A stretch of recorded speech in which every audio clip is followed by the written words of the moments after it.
how this all started is a really interesting story. How did we get here? I mean, this story that happened, this primal story, is still going on. It's still being played out again and again. And it's in Surah Al-A'raf here. The story is a story about two creatures, Adam and Iblis. The dominant opinion is that he was a jinn, but he was allowed into the court of the angels, this angelic court. Now, these angels were told by God to bow down to Adam. And that sujood is not a prostration. It's not actually putting your head on the ground. It was a type of ta'zeem, which was more like an inhina. It was bowing. So Iblis is told to bow down. All of them did it, except Iblis. What has hindered you from not falling prostrate? إِذْ أَمَرْتُكَ, because I told you to do this. قَالَ أَنَا خَيْرٌ مِّنْهُ, I'm better than him, which is a very interesting statement, because some of the ulama say this is the first wrong action ever. And it's a belief of superiority. It's a belief of superiority of another creature. So he said, I'm better than him. And then, خَلَقْتَنِي مِن نَارٍ. Then he gives the reason. This is his logic of why he is superior. You created me from fire, وَخَلَقْتُهُ مِن طِينٍ. And you created him from earth and water. I'm fire and air. He's earth and water. I'm better than him. What was the superiority here? What superiority did he see? Material, right? It's medda. He's looking at the actual substance of what we are made of.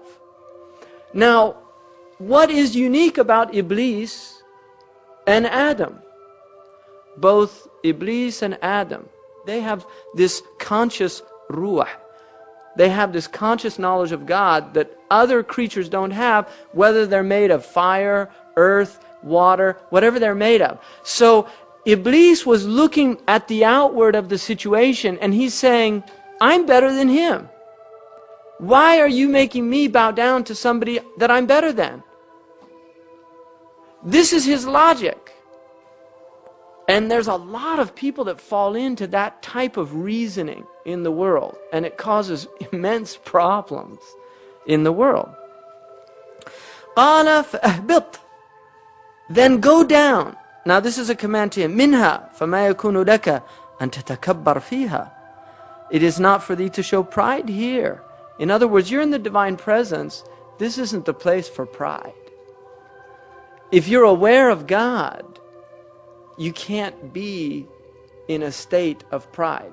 And therefore, he was cast out of this presence, because the two can't go together. And then he says, فَخْرُجْ إِنَّكَ مِنَ الصَّاغِرِينَ. Get out of here, because you are the saghir. You're not better, you're worse. You're the humiliated one because of your pride. Because of your pride, you've put yourself under the thing that you thought you were over. So the actual thinking that you were over this other creature has put you under that creature by default. So go out. His kufr is called kufr al-isyan.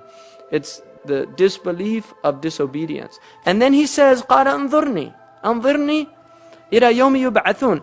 Give me some reprieve. قَالَ إِنَّكَ مِنَ الْمُنظَرِينَ. You've got this reprieve. قَالَ فَبِمَا أَغْوَيْتَنِي. This is really key here. بِمَا أَغْوَيْتَنِي, now, because you led me astray. Right? So he's blaming, now he blames Allah. This is the beauty of Iblis. Look at this foolish intellect.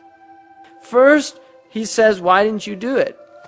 And he says, because I can't do that, I'm better than him. Then he says, بِمَا أَغْوَيْتَنِي, you made me go astray by telling me to do it in the first place.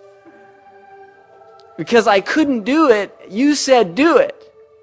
And so it's your fault. It's not my fault, it's your fault. See, he's blaming God for his problems. بِمَا أَغْوَيْتَنِي لَأَقْعُدَنَّ لَهُمْ صِرَاطَكَ الْمُسْتَقِيمَ.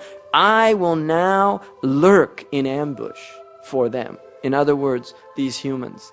Because you told me to do this thing. So it's both of your faults. You told me to do something that I couldn't do. And the reason I couldn't do it is because he wasn't worthy of it. So he's got two adversaries here. He's angry at God and he's angry at Adam. And then he says, ثُمَّ لَأَتِيَنَّهُمْ مِنْ بَيْنِ أَيْدِيهِمْ, and I will come upon them from before them, وَمِنْ خَلْفِهِمْ, and behind them, وَعَنْ أَيْمَانِهِمْ, and to their rights, وَعَنْ شَمَائِلِهِمْ, and to their lefts, وَلَا تَجِدُ أَكْثَرَهُمْ شَاكِرِينَ, and you will not find most of them filled with gratitude. So this is important too, because what Iblis has set out to do now is show that they're ingrates. That's what he wants to do. He wants to show God that you made a mistake, you shouldn't have made him the Khalifa, the Caliph on earth, and you're going to see that they're not going to be grateful for what you've given them in the first place.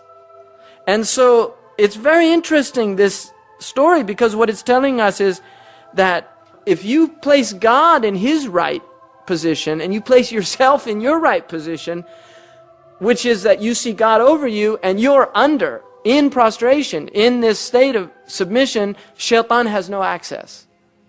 When does shaitan flee according to the hadith? When you're in sajda. Because he can't bear that. Humility before God. And then Allah again, قَالَ خُرُجْ مِنْهَا مَذْءُومًا مَدْحُورًا. He banished them again, degraded, banished. And then he says that whoever follows you, لَمَنْ تَبِعَكَ مِنْهُمْ لَأَمْلَأَنَّ جَهَنَّمَ مِنْكُمْ أَجْمَعِينَ. I'm going to fill Jahannam with them. Those people that follow you, you're their imam. And you're headed to that place, so you're going to take them with you. So if you take him as an imam, that's where he's taking you. So Allah gave him the ability to go into our bodies and play with our minds, to be able to so inconspicuously sound in our mind as if it is our own deep thoughts, but it is actually shaitan saying his worst and evil words into our mind, whispering into our ears. And then shaitan said,